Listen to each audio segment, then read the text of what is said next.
자, 우리가 지금까지는 어드밴스드 에어웨이의 종류, 그리고 사용 방법, 그리고 어드밴스드 에어웨이를 거치했을 때 이것이 제대로 들어갔는지 확인하는 방법, 그리고 CPR을 시작하면서 어떤 모니터링을 하는지 등에 대해서 공부를 했습니다.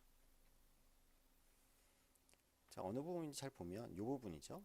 Consider Advanced Airway, 그리고 카프노그라피, Consider Advanced Airway, 카프노그라피. 자, 지금부터는 ACLS 알고리즘의 가장 근간이라고 할 수 있는 리듬을 확인하는 방법과 제세동, 그리고 약물 투여 등에 대해서 하나하나 자세히 알아보도록 하겠습니다. 앞에서도 말씀드렸듯이 ACLS 알고리즘은 BLS와 마찬가지로 리듬 체크가 근간이 되고, 리듬 체크 후에 샤커블 리듬인지 난 샤커블 리듬인지에 따라서 왼쪽 칼럼을 따라갈 건지 오른쪽 칼럼을 따라갈 건지가 달라진다고 그랬죠.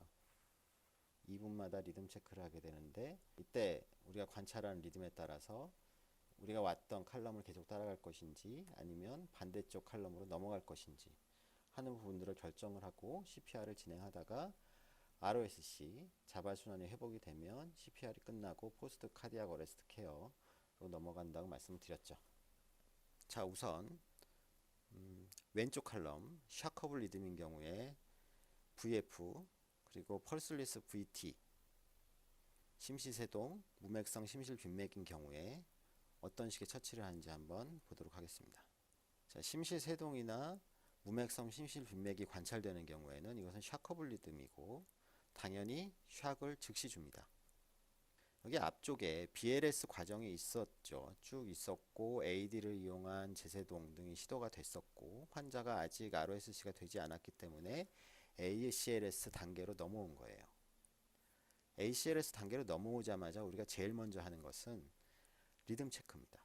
자, 샤커블 리듬인 경우에는 우리가 CPR 때 시행해야 하는 여러 가지 술기들, 앞에서 말씀드린 어드밴스드 에어웨이를 확보한다든지 모니터링을 한다든지 혹은 약물 주입을 위한 라인을 확보하는 것, 이런 걸 모두 보류한 채로 가장 먼저 시행하는 것이 제세동이죠. 샥을 1회 주고 그 이후에 심폐소생술을 바로 시작을 합니다. 자, 샥을 주고 나면 우리가 보통 이제 샥을 줬으니까 이 리듬이 돌아오겠구나 라는 생각을 하고 샥을 준 이후에 모니터를 쳐다보고 있는 경우가 있어요. 그렇게 하면 안 된다는 거죠. 자, CPR은 샥 딜리버리가 이루어진 이후에 여기 보면 리듬이나 펄스 체크를 하지 않고 즉시 흉부 압박을 다시 시작하고 이것을 2분 동안 지속한다 라고 되어 있죠. 자, 왜 리듬 체크나 펄스를 확인하지 않고 바로 CPR을 시작하느냐, 요거에 대해서는 우리가 뭐 그냥 그렇게 하라고 그러니까 한다 이렇게 생각할 수도 있지만 잘 생각해 보면 그 이유는 이래요. 심시세동이나 부맥성 심실빈맥으로 카디악 아웃풋이 발생하지 않은 상태로 심장 근육에 산소 공급이 되지 않고 있었던 상황이었죠. 그 상황에서 우리가 샥을 줘서 이 리듬을 정상으로 돌렸어요. VF나 VT 였던 리듬이 사이너스 리듬으로 돌아온단 말이죠. 샥을 주면 반응을 할 거면 즉시 돌아와요. 그럼 즉시 돌아오면 즉시 멈추면 되지 않냐 이렇게 생각할 수도 있는데, 대개의 경우에 심장이 관상동맥으로 혈액순환이 없는 상태, 산소 공급이 없는 상태였다가 리듬이 돌아오고 나면 심장이 즉시 뛰질 않아요. 우리가 그거를 마이오카디알 스터닝이라고 부릅니다. 우리가 그것을 마이오카디알 스터닝이라고 불러요.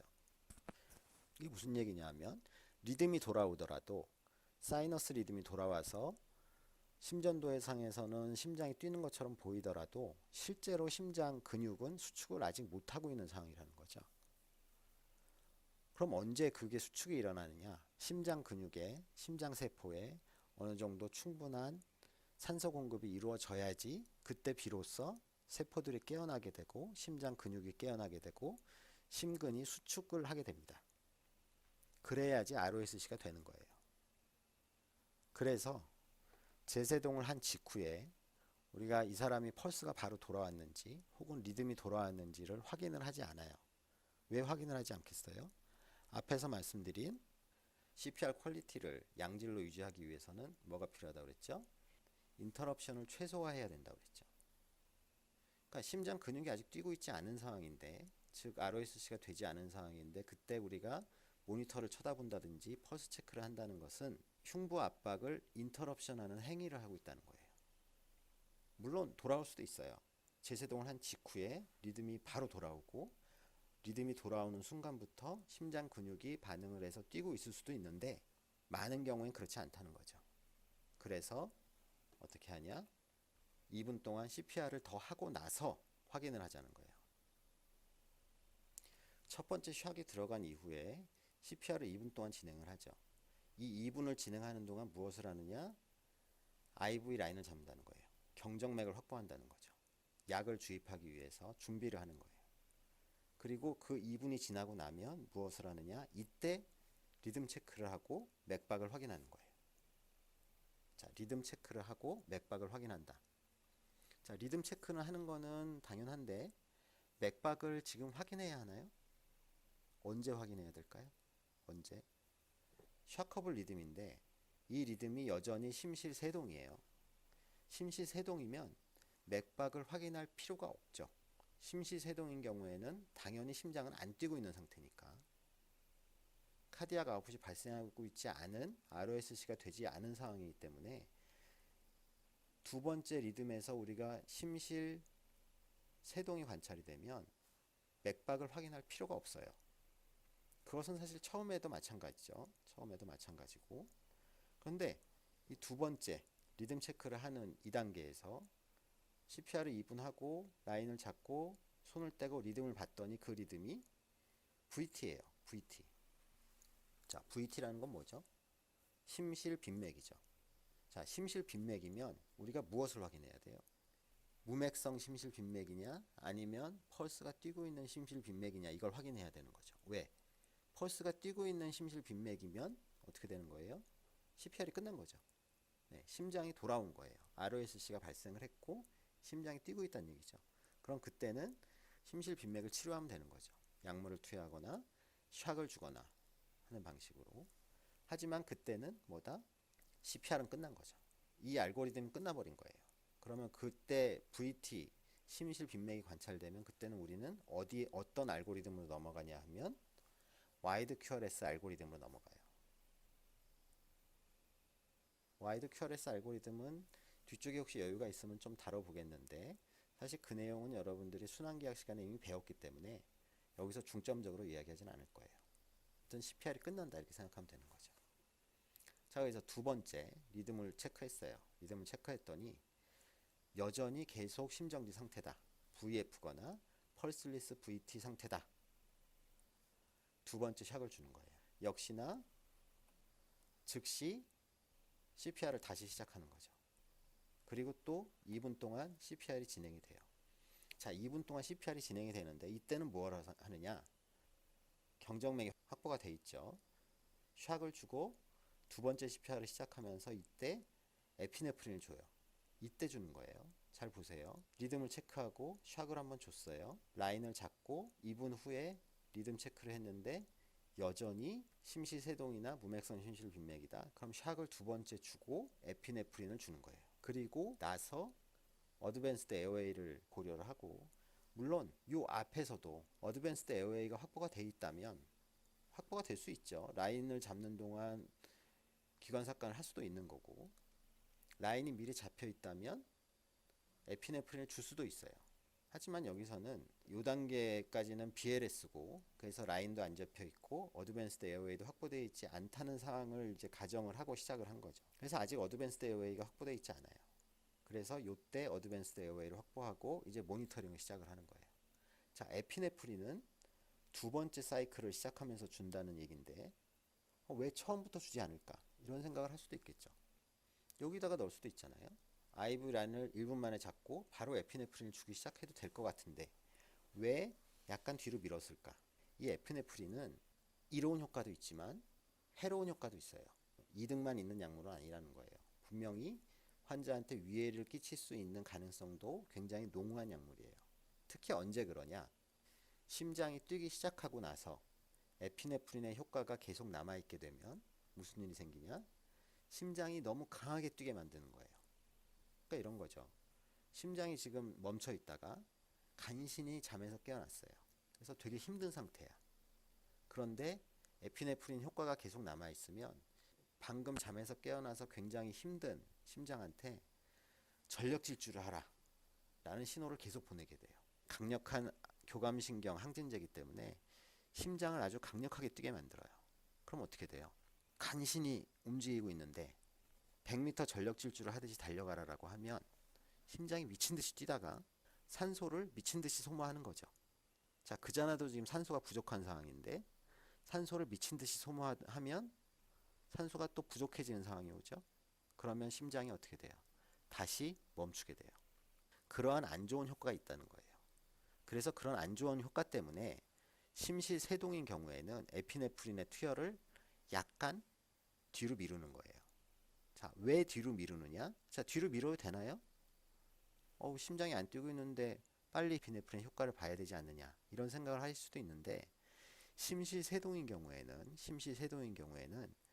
샥을 주고 나서 첫 번째 샥이 들어가고 나서 리듬이 돌아오는 경우가 상당히 많다는 거죠.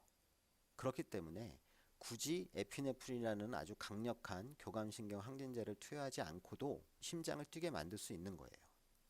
그러니까 이게 언제냐 하면 샥을 한번 주고 리듬을 확인했죠. 그럼 이 리듬을 확인하고 리듬이 쇼커블 리듬이 아니거나 정상적인 리듬으로 돌아왔거나 혹은 VT인데 만져보니까 펄스가 있다. ROSC가 되었다. 이 상황에서 우리가 ROSC가 되었다고 가정하면 에피네프린을 주지 않은 상황에서 CPR이 종료되는 거죠. 그러면 가장 바람직하다는 거예요. 어드밴스드 에어웨이도 아직 확보하지 않았죠.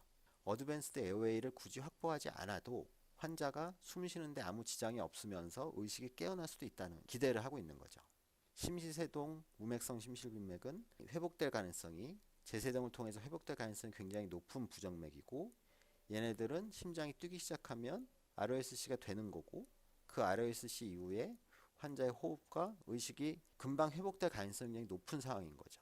우리가 어드밴스드 에어웨이라는 침습적인 시술을 일단 한번 보류해 보는 거예요. 무슨 의미인지 알겠죠? 그래서 이제 두 번째 샥을 주고 2분 동안 CPR을 할 때 이 두 번째 샥이 들어갔다는 거는 첫 번째 샥을 줬을 때 리듬이 ROSC가 되지 않았다는 얘기죠. 그래서 샥을 한번 주고 나서 ROSC가 되지 않은 상황에서는 두 번째 샥이 들어가고 그때부터 에피네프린을 주고 어드밴스드 에어웨이를 확보한다. 그리고 또 2분 동안 CPR을 하고 나면 또 리듬 확인을 하겠죠. 그래서 리듬 체크를 하고 만약 우리가 펄스를 만져볼 만한 리듬이라면 즉 심실세동이 아니라면 우리가 맥박을 확인하고 ROSC가 됐는지 확인을 하면 되는 거죠. 이렇게 해서 ROSC가 확인이 되면 또 끝나는데 또 확인이 안 되고 여전히 샤커블 리듬이에요. 그런 경우에 이제 세 번째 샥이 들어가는 거죠. 요 제세동 시도를 하고 나면 그 이후에는 샥을 지금 3번을 주는 거죠. 그리고 지금 샥을 2번 줄 때까지는 아직 리듬이 돌아오지 않고 여전히 심실세동이나 무맥성 심실빈맥이 지속되고 있는 상황인 거죠. 지금 이 상황이. 그래서 샥을 한번 주고 또 CPR을 바로 시작을 하게 돼요. 리듬을 확인하지 않고 CPR을 시작하는 거죠. 그리고 나면 이때부터 무슨 약을 써야 되냐 하면 아미오다로이나 리도케인 같은 심실세동을 억제하는 항부정맥제를 투여를 하게 돼요. 자, 여기 앞에 주기 시작한 에피네프린은 3분에서 5분 간격으로 계속 주게 돼요. CPR은 2분 간격으로 손을 떼고 리듬을 확인하고 맥박을 만져보고 샥을 주거나 안 주거나 심폐소생술을 시작하고 이 단계를 계속 이제 반복을 하게 되는데 에피네프린은 약 3분에서 5분 간격으로 경정맥으로 투여를 하게 돼요. 자, 이게 잘 안 맞죠? CPR은 2분마다 사이클이 돌아가는데 약물은 3분에서 5분마다 투여하게 된다. 약은 3분에서 5분마다, 심폐소생술은 2분마다 사이클이 돌아간다. 그래서 두 번째 샥을 줄 때까지 리듬이 돌아오지 않아서 아미오다론과 리도케인을 줬어요. 그리고 나서 우리는 무슨 생각을 하냐 하면 이제는 심폐소생술을 계속 하고 있고 리듬 체크하면서 샥을 계속 주고 있고 약물도 계속 들어가고 있고 모니터링도 하고 있고 호흡도 어드밴스드 에어웨이를 확보했기 때문에 엠브백을 이용해서 벤틸레이션을 꾸준히 하고 있어요. CPR 사이클이 안정이 됐어요. 그럼 이제 우리가 무슨 생각을 하냐 하면 여기서 리버서블 코스에 대한 고민을 해보기 시작해요. VF 펄슬리스 VT인 ACLS의 왼쪽 컬럼을 따라가는 부분이고, 이 앞에서 샥을 주고 나서 즉시 심폐소생술을 다시 시작해야 된다는 얘기는 드렸고요. 또 하나 주의해야 될 거는 샥은 딱 한 번만 주는 거예요. 안 돌아온다 그래서 여러 번 주는 것이 아니고 한 번 줄 때마다 한 번씩만 주게 되고, 이것은 최대한 핸즈 오프 인터벌, 그러니까 손을 떼고 있는 기간, 흉부 압박이 멈춰져 있는 시간을 최소화해야 되겠죠. 그렇게 하려면 자 2분이 거의 끝나갈 때쯤에 이미 차징을 하고 있어야죠. 재세동을 하기 위해선 충전을 해야 되는데 그 충전하는 시간조차 아깝기 때문에 우리가 미리미리 충전을 하고 대기를 하고 있어야 돼요.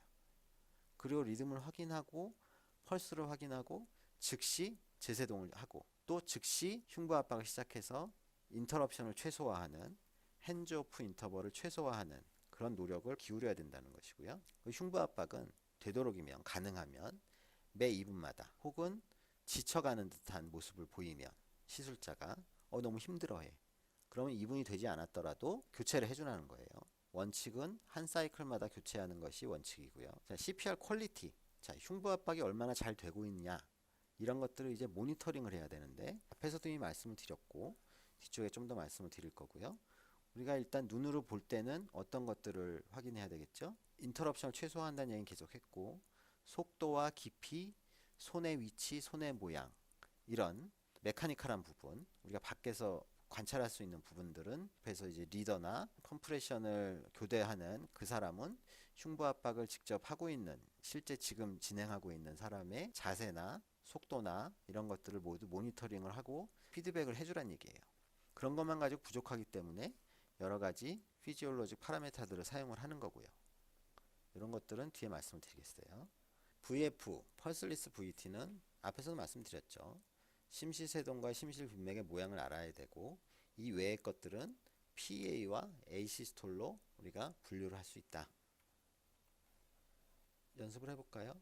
자, 요 심전도는 뭔가요? 일단 샤커블 리듬인가요? 아닌가요?부터 알고 샤커블 리듬이면 이게 VF인지 펄슬리스 VT인지 넌 샤커블 리듬인 경우에는 이것이 AC스톨인지 PA인지 알면 되겠죠.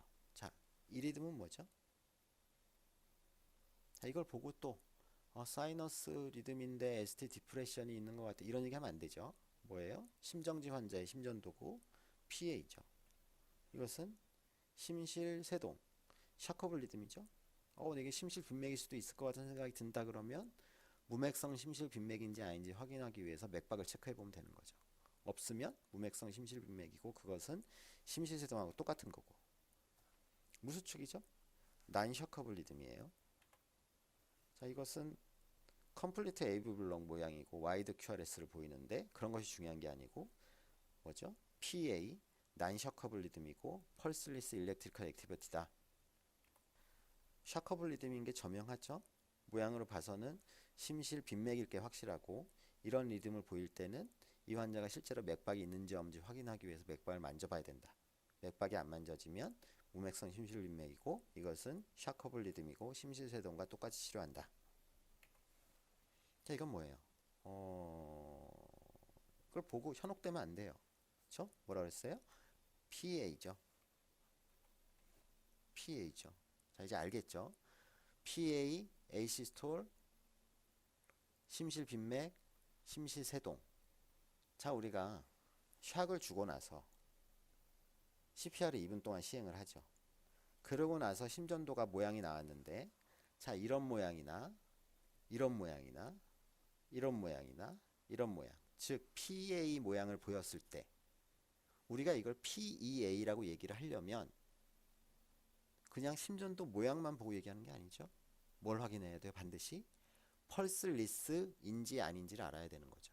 심실 빈맥인 경우에도 우리가 반드시 맥박을 확인해서 펄스가 인지 없는지 확인해야 한다고 했던 것처럼 PEA인 경우에도 반드시 맥박을 확인해야 되죠. 심전도가 이렇게 보이는데 맥박이 뛴다. 그럼 이건 뭐예요? RSC가 된 거죠. 심폐소생술이 끝난 거예요. 심정지 상태에서 벗어난 거죠. 그럼 이거는 더 이상 PA 심전도가 아니고 ROSC가 된 직후의 심전도 모양인 거죠. 그때는 이제 이걸 보고 아 이게 컴플리트 AV 블록입니다. 사이너스 리듬입니다. 프리퀀트 VPC가 보입니다.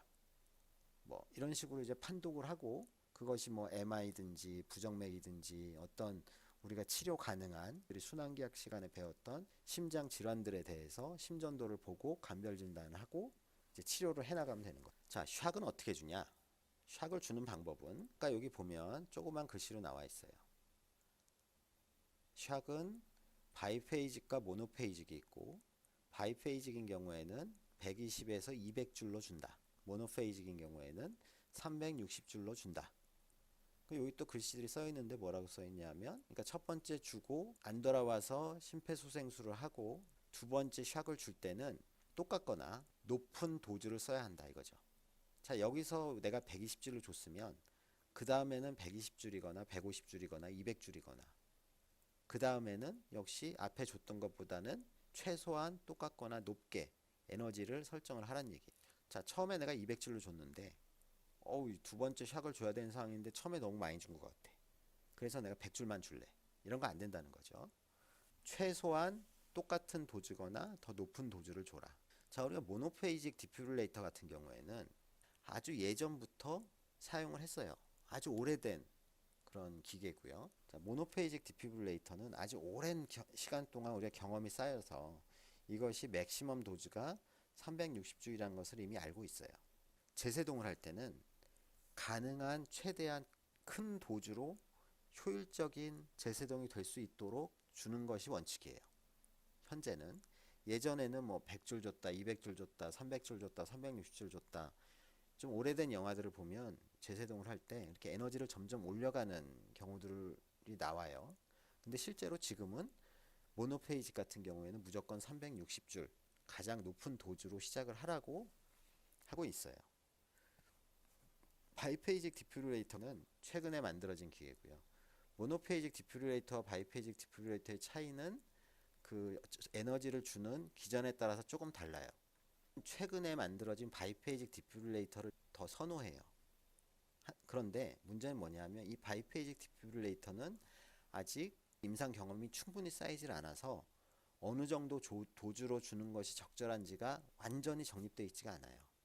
그래서 대개는 이 기계를 만드는 회사에서 실험을 하죠. 어느 정도 에너지를 주는 게 환자한테 위험하지 않으면서 가장 최대한의 도주인지를 제작사에서 그걸 설정을 하게 돼요. 그래서 바이페이직 디피브릴레이터를 써서 재세동을 할 때는 제조사에서 권장하는 권장사항을 따르라고 되어 있고 그 권장사항은 대개는 120에서 200줄 사이예요. 회사마다 맥시멈 도주가 조금씩 달라요. 대부분 200줄로 돼 있고 어떤 재세동기는 250줄로 설정이 돼 있는 그런 재세동기도 있어요. 맥시멈 도주는 일단 안전하다고 생각을 하기 때문에 그래서 우리는 재세동기를 쓸 때는 바이페이직이든 모노페이직이든 최대한으로 에너지를 올려놓고 재세동을 하면 되겠다. 자, 이 VF와 VT 심실세동과 무맥성 심실빈매의 경우에 이제 약물을 몇 가지 쓴다고 그랬죠. 자, 우리 약물은 언제 쓴다고 그랬죠? 약물이 들어가는 시기는 두 번째 샥이 들어가고 나서 에피네프린이 들어간다. 세 번째 샥이 들어간 이후에 아미오다로이나 리도케인 같은 항부정맥제가 들어간다. 에피네프린과 아미오다론을 사용을 하는 거고요. 아미오다론의 대체제로서 리도케인을 사용하기도 해요. 자, 그 다음은 PA와 AC스톨. ACLS 알고리즘의 오른쪽 라인이죠. 오른쪽 라인. 자, 여기 보시면 이쪽은 샥이 들어가지 않죠. 리듬을 확인했는데 리듬이 난셔커블 리듬이에요. 샤커블 리듬이 아니다. 그러면 AC스톨이나 PA겠죠. 자, 이런 경우에 우리가 제일 먼저 해야 되는 건 뭐냐 하면 최대한 빠르게 에피네프린을 줄 수 있어야 한다는 거예요. 이쪽하고 다르죠? 여긴 에피네프린을 주는데 최소한 2분 이후 CPR 2분이 한 사이클이 진행된 이후에 에피네프린을 주는 거고 여기는 리듬이 샤커블하지 않은 것이 판단되면 즉시 줘야 되고 이걸 즉시 주기 위해서는 우리가 IV 라인이 있어야 되기 때문에 IV를 먼저 잡아야 되겠죠. 경정맥 라인을 먼저 확보를 해야 되겠죠. 자, 앞에서 이미 확보가 됐다면 어떻게 한다? 이거는 에피네프린을 즉시 주는 거죠. 즉시. 그리고 AOA를 빨리 확보하고 모니터링을 하면서 CPR을 계속 지속을 하는 거예요. 여기는 샥을 줄 필요가 없기 때문에 흉부압박이 계속 지속이 되고, 그 흉부압박 첫 사이클 동안 에피네프린과 어드밴스드 에어웨이 그리고 모니터링을 시작하는 거죠. 그리고 2분 후에 리듬을 또 확인하죠. 또 확인하고 또 PA 에이시스톨이면 또 2분 CPR 하고, 그리고 여기서 2단계에서 우리가 이쪽 왼쪽 컬럼에서 했던 리버서블 코스를 찾고 그걸 치료하는 것을 여기서 바로 시작을 하는 거죠. 요거는 두 번째 사이클에서 그죠? 요거는 세 번째 사이클이죠. 좀 다르죠. 그리고 물론 여기서 이제 왼쪽 칼럼을 진행을 하다가 샤커블 리듬이 아니면 10으로 가라는 거죠. 10이 여기죠. 여기 샤커블 리듬이다 하면은 5나 7로 가라. 5나 7이 어디예요? 5나 7. 언제는 5로 가고 언제는 7로 가나요? 요 단계를 한번 겪었으면 바로 7로 가는 거고, 요 단계가 아직 겪지 않았으면 5로 가는 거죠. 논 샤커블 리듬인 경우에는 CPR을 즉시 시작하는 거죠. 즉시 시작하면서 2분마다 교대를 하고, 그리고 바소프레서, 혈관 수축제, 에피네프린이죠. 에피네프린을 최대한 빠르게 투여를 한다. 그리고 리버서블 코스, 심정지를 일으킨 가역적인 원인들에 대한 탐구를 하고 그것을 찾아서 이제 교정하려는 노력을 좀 더 빠르게 시작을 해야 된다. 에이시스톨과 PA에 대해서는 BLS 시간에 충분히 설명을 드린 것 같아요. 자, 리버서블 코스예요. 리버서블 코스. 자, 이 리버서블 코스라는 거는 알고리즘의 오른쪽 제일 밑에 보면 트리트 리버서블 코스라고 되어 있으면서 리버서블 코스에 뭐가 있는지 여기 써 있죠. 잘 보시면 H로 시작하는 거 5개, T로 시작하는 거 5개가 쓰여져 있어요. 이걸 좀 더 크게 확대해서 보면, 그렇죠. 우리가 심정지를 일으킨 원인들 중에 교정할 수 있는 원인들을 우리가 리버서블 코즈 오브 카디악 어레스트라고 불러요. 5H, 5T 이런 식으로 약자로 외우기 쉽게 정리를 해놨고요. 하나하나 보면 하이포볼레미아, 저혈량성, 볼륨이 모자라는 상황이죠. 피를 흘렸거나 탈수가 됐거나 하는 상황. 두 번째 하이폭시아, 저산소증. 세 번째 하이드로젠 이온, 이건 뭐예요? 애시도시스죠. 애시도시스, 수소 이온이 많다는 얘기니까. 그리고 네 번째는 칼륨의 수치가 너무 낮거나 너무 높은 경우, 대개는 너무 높은 경우에 심정지가 주로 많이 일어나죠. 하이포도미아, 이거는 저체온증이죠. 체온이 너무 낮아도 심정지가 일어난다. 저희 T는 텐전 유모소락스, 카디악 탐폰, 여러 톡신들, 약물들, 그리고 풀모너리 스럼보이스라는 거는 풀모너리 스럼보 엠볼리즘을 얘기하는 거고, 코로너리 스럼보이스라는 것은 MI를 얘기하는 거죠. 이렇게 10가지 원인들을 우리가 반드시 생각을 해야 된다. 자, 우리가 심정지 환자를 이제 볼 때는 심폐소생술을 진행을 하면서 심폐소생술이 어느 정도 안정기에 접어들었으면 그 다음에 우리는 반드시 언더라인 코즈, 즉 리버서블 코즈를 확인을 하려는 노력을 해야 돼요. 그리고 이런 것들은 우리가 확인이 된다면 거의 즉시 교정이 가능한 치료를 진행할 수 있는 원인들인 거죠. 그래서 더 중요하다는 거죠. 심실세동이나 무맥섬 심실빈맥이 계속 지속이 되거나 계속 반복적으로 나타나는 심정지 환자들이 있을 수 있어요. ACLS 시작을 했는데 계속 이쪽에서 맴돌고 있다는 거죠. 이쪽으로 넘어갔다가도 또 이쪽으로 넘어와서 계속 이쪽에서 샥을 주고 리듬이 샤커블 리듬이고 이런 쪽이 계속 반복이 되는 경우에는, 그런 경우에는 우리가 뭘 생각하라? 대개는 코로너리 이스케미아나 마이오카드 인팍션, 어큐트 코로너리 신드롬, 급성 관상동맥 증후군이라고 얘기하는 급성 심근경색류의 그런 질환들, 관상동맥 질환들을 반드시 첫 번째로 고려를 해야 되는 거예요. 자, 이거는 BLS 앞부분에도 얘기를 했죠. 병원 밖 심정지가 나타나는 가장 흔한 원인이 심실세동이나 무맥섬 심실빈맥이고, 그런 것들은 왜 발생을 한다? 심근경색 때문에 대부분 발생을 한다. 병원 밖 심정지의 원인, 병원 내 심정지의 원인 중에 가장 흔한 게 이 중에서 빈도를 보면 가장 흔한 게 뭐겠어요? 제일 끝에 있는 코로너리 스럼보시스죠. 이런 경우엔 반드시 뭘 해야 되죠? 혈관이 관상동맥이 막힌 거기 때문에 리퍼퓨전 세라피를 고민을 해야 되죠. 심폐소생술을 진행하면서 시행하는 경우도 흔하게 있어요. 제일 중요한 게 뭐다? 5H5T 중에 빈도도 높고 우리가 가장 극적으로 치료를 해낼 수 있는 원인은 코로너리 스럼보시스, 관상동맥 질환, 급성 심근경색이다. 이걸 일단 아시고요. 이제 하나하나 보겠어요. 자, 하이폭세미아, 하이폭시아죠. 하이폭시아, 저산소증. 자, 저산소증 때문에 심장이 멎었다. 왜 멎는지 당연히 알겠죠? 호흡 정지가 와서 대부분 그런 경우일 거고, 그런 경우에는 당연히 산소 공급을 잘하면 심장이 다시 뛰겠죠. 처음 왔을 때 세츄레이션이 20, 30밖에 안 된다. 산소를 줬더니 심장이 뛰기 시작한다. 리버서블 코스를 교정을 한 거죠. 시비어 볼륨 로스나 시비어 블러드 로스 이런 경우에는 어디에 해당돼요? H 중에 첫 번째 하이포볼레미아에 해당되겠죠. 이런 경우에는 원인을 찾고 피를 많이 흘렸는가 혹은 탈수가 심한가 이런 것들을 찾아보고 우리가 필요하면 볼륨을 주거나 수혈을 하거나 하는 치료를 하는 거죠. 그 다음은 풀모너리 엠볼리즘이에요. 풀모너리 엠볼리즘은 여기 있죠. 풀모너리 스럼보시스. 자, 이런 경우에는 폐동맥이 막혀서 심정지가 온 건데 우리가 발견을 빨리 할 수 있다면 무엇을 할 수 있다? 그 막혀있는 혈전을 녹여주는 피브리노라이틱 세라피를 할 수 있다 이거죠. 풀모너리 엠볼리즘을 심폐소생술을 진행하면서 바로 진단하기는 쉽지 않아요. 왜냐하면 풀모너리 엠볼리즘 대개는 CT를 찍어야지 확진이 되기 때문에 심폐소생술을 하면서 CT를 찍을 수는 없죠. 그렇긴 한데 우리가 최대한 빠르게 자발순환을 회복을 시키고 나서 풀모너리 엠볼리즘이 의심이 되는 상황, 풀모너리 스럼보 엠볼리즘의 선행 요인들이 있죠. 계속 뭐 누워 있는다든지 수술 후라든지 혹은 뭐 여러 가지 뭐 약물이나 혈액 응고 질환들 때문에 스럼보스가 잘 생기는 상황, 그런 상황들을 우리가 예측을 할 수가 있고 그게 의심이 된다면 풀모너리 스럼보 엠볼리즘이라는 가능성을 강력하게 고려를 해야 된다는 거죠. 또 어떤 게 있냐? 텐전 유모소락스.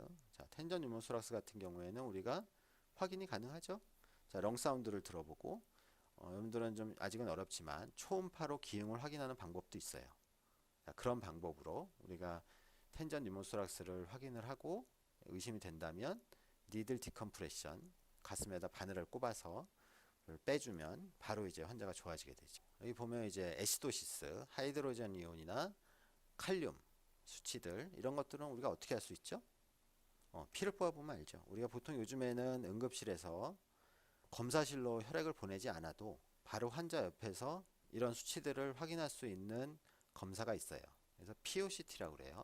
POCT 검사법들이 있어서 심정지 환자가 오면 이런 수치들은 우리가 즉시 거의 한 1분 안에 확인할 수 있어서 원인을 찾는데 그렇게 어렵지 않아요. 저체온 같은 경우는 대개 심정지 환자들은 체온이 떨어져 있는 경우가 많죠. 순환이 없기 때문에. 그렇긴 하지만 저체온 자체가 심정지의 원인이 되는 경우도 있을 수 있죠.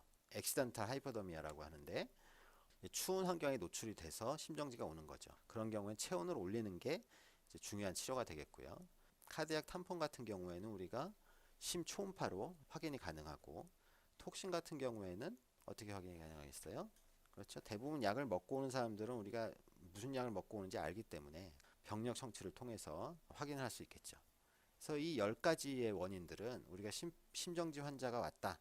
그러면 반드시 꼭 따져봐야 되는 거고 그 중에 제일 흔한 게 MI고 MI를 가장 먼저 고려를 해야 되는 것이고 나머지들은 그 상황에 맞춰서 우리가 병력부터 검사까지 이런 것들을 동원을 해서 이제 진단을 하려는 노력을 해야 된다. 리버서블 코스는 말 그대로 리버서블한 거기 때문에 의사들이 치료를 해내야 되는 병이에요. 이거는 모르고 넘어가면 의사가 잘못하는 거죠. 이걸 모르고 그냥 방치를 하면 당연히 심정지가 회복이 안 되거나 혹은 심정지가 회복이 되더라도 다시 바로 심정지가 일어나는 그런 상황이 벌어지게 되는 거죠. 자, 우리가 CPR을 얼마나 잘하느냐 이런 것들을 이제 옆에서 모니터링을 해야 된다고 그랬는데 여러 가지 모니터링하는 기계들이 있어요. 메트로놈, 이거는 이제 흉부 압박하는 속도를 우리가 맞추기 위해서.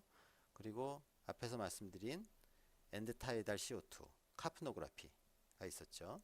그리고 뭐 코로너리 퍼퓨전 프레셔라든지 SCVO2 이런 것들을 이제 피지올로지 파라메타로서 모니터링 할 수 있는데, 이 중에서 우리가 인베이시브하지 않은 방법으로 할 수 있는 대표적인 것이 제일 앞에 있는 엔드타이달 CO2라는 거죠. 맥박도 모니터링을 하는데 쓰일 수가 있어요. 어떤 식으로 쓰이겠어요? 흉부 압박을 하고 있으면 경동맥이나 혹은 아래쪽에 페모랄 아테리에다가 손가락을 대고 이게 지금 제대로 흉부 압박이 되고 있는지 모니터링을 하기도 하지만 정립되어 있는 건 없다 하고요. 펄스 옥시메트리. 자, 이거는 산소 포화도를 측정하는 장비죠. 손가락에 끼워서 측정하는 장비. 그리고 동맥혈 가스 검사, 이런 것들도 이제 CPR의 퀄리티, CPR이 얼마나 잘 되고 있는지 이런 것들을 이제 판단할 수 있는 혈액 검사들이 되긴 하겠는데, 뭐 강력한 단서가 되진 않아요. 딱 하나만 가지고 판단한다기보다는 이런 여러 가지 모니터를 붙여놓고 우리가 거기서 정보를 조금씩 모으고 그것을 이제 통합해서 이 사람의 CPR의 퀄리티가 어느 정도 잘 되고 있는가, 이런 것들을 이제 판단을 한다는 거죠. 에코 같은 경우에는 여러 가지 리버서블 코스를 진단하는데 도움이 되겠고, 하지만 초음파를 대는 것은 CPR 퀄리티를 떨어뜨리지 않는, 즉 흉부 압박을 인터럽션 하지 않는 한도 내에서 사용이 가능하다. 자, ETCO2는 앞에서 기관 삭관을 했을 때 이것이 식도로 들어갔는지 기도로 제대로 들어갔는지를 확인하기 위해서 사용한다고 했죠. 근데 이것이 어디에도 또 사용이 되냐 하면, CPR을 하는 동안 카디악 아웃풋이 얼마나 제대로 발생하고 있는가, 즉 CPR이 제대로 되고 있는가를 판단하는 데도 사용이 돼요. 그 기준은 10 미만으로 계속 낮다, 날숨에서의 이산화탄소 분압이 10mm 머큐리 이하로 계속 낮게 유지된다 하면, 제대로 인투베이션이 되었다면 CPR이 제대로 되고 있지 않는 거예요. 그리고 이런 환자들은 CPR을 계속 해도 ROSC가 될 확률이 굉장히 낮다. 그러니까 CPR 퀄리티가 낮다는 얘기죠. ETCO2가 높게 측정이 되는 경우에는 CPR이 잘 되고 있고, 이런 사람들은 회복될 가능성이 높다라는 것이 이 밑에 보면 연구에도 나와 있어요. 그래서 ETCO2가 30 이상으로 유지되는 사람은 생존할 확률이 높고, 10 미만으로 낮게 유지되는 사람은 생존할 가능성이 낮다. 그래서 우리가 CPR을 하는 도중에 ETCO2가 잘 오르지 않다가 어느 순간 갑자기 확 높게 보이는 경우가 있어요. 그런 경우는 대개는 무엇을 생각하냐 하면, 이 환자 심장이 뛰기 시작했다, 이것을 생각하는 거죠. 2분마다 CPR을 멈추고 리듬을 확인하고 맥박을 만져보는 절차를 2분마다 하게 되는데, 그 중간에라도 혹시 ETCO2가 뚜렷하게 향상되는 모습을 보인다 하면 이것은 ROSC가 되었구나 라고 판단할 수 있다는 거예요. 그래서 웨이브폼 카프노그라피 같은 경우에는 우리가 CPR 퀄리티를 모니터링 하는데 쓸 수 있고, 흉부 압박을 제대로 하고 있는지, 혹시 이게 흉부 압박이 제대로 되고 있지 않아서 ETCO2가 낮다면 CPR 퀄리티를 향상시키기 위한 노력을 해보라는 거죠. 속도나 깊이나 흉부 압박의 위치나 이런 것들이 제대로 되고 있는지 꼭 확인을 해보라는 얘기예요. 그러니까 다시 정리하면, CPR의 퀄리티를 측정하는데 사용이 되고, 두 번째로 ROSC가 된 것을 확인하는데 또 사용이 되고, 이 환자가 CPR을 해서 돌아올 것인가를 판단하는 데도 사용할 수 있다. 그 알고리즘에도 여기 보면 웨이브폼 카프노그라피를 가지고 PTCO2, ETCO2가 계속 낮으면 CPR 퀄리티를 다시 평가해 봐라 라는 얘기가 있고, 여기 아래 보면 ROSC를 판단하는 부분에서 40 이상으로 갑자기 증가되면 ROSC가 된 징후로 우리가 생각을 해볼 수 있겠다. 자, 인트라 아테리얼 프레셔 같은 경우에는 2015 가이드라인이죠. 이번 가이드라인에서는 이 얘기가 여기 들어와 있지는 않은데, 뭐 내용은 비슷하다고 생각을 하시면 돼요. 그래서 우리가 만약 A라인을 확보했을 때 동맥에다 카테타를 넣고 지속적으로 혈압을 측정하고 있는 경우라면, 다이아스톨릭 프레셔, 그러니까 혈압 중에 낮은 쪽에 이완기 혈압이 20 미만이면 CPR 퀄리티가 좋지 않은 거다. 그래서 CPR 퀄리티를 향상하기 위한 노력을 해봐라 라는 얘기를 하는 거죠. 요번 2020 가이드라인에서는 동맥 카테타를 넣고 컨티뉴어스 모니터링을 하는 경우에 arterial pressure wave가 관찰이 되면 이거는 곧 ROSC로 판단할 수 있겠다. 그런 뜻에서 써먹을 수 있겠다는 얘기죠. 이게 무슨 얘기예요? 흉부 압박을 멈춘 상황에서 arterial pressure wave가 관찰이 된다는 얘기죠. 맥박을 만질 때 맥박을 만져서 프레셔가 있구나 라는 것을 느낄 수도 있는데 이게 아주 약한 경우에는 느끼기 어려운 경우도 많아요. 손목에서는 혈압이 80, 60 미만으로 떨어지게 되면 우리가 측정이 안 되고 페모랄 아테리 같은 경우도 혈압이 40에서 60보다 낮은 경우에는 펄스가 만져지지 않죠. 그런데 이게 카테타를 동맥에다 꼽아 놓고 아테리얼 프레셔를 컨티뉴어스 모니터링을 하고 있는 상황에서는 혈압이 아주 낮더라도 심장이 뛰고 있는 것을 인지해낼 수 있다는 거예요.